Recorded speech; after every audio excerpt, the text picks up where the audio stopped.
When you made that transition from being an entrepreneur into the public sector, because I made a transition from international banking to the public sector, and I was quite shocked at the difference between the two. What was the thing that surprised you most on that transition? Well, the thing that surprised you most is that people don't necessarily respond very quickly. As I said, it's a difference. If you're in the private sector, people's jobs depend on executing the wishes of their bosses, and if they don't execute the wish of their bosses, they may not have a job for very long.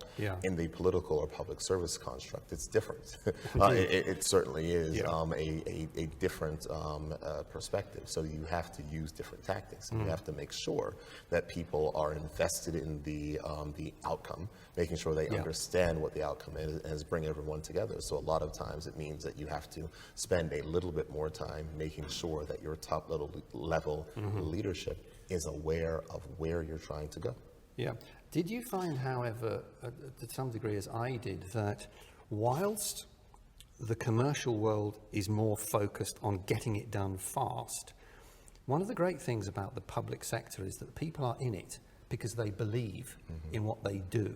It's not just about the money, it's about society and adding value and caring. Did you find that was really helpful?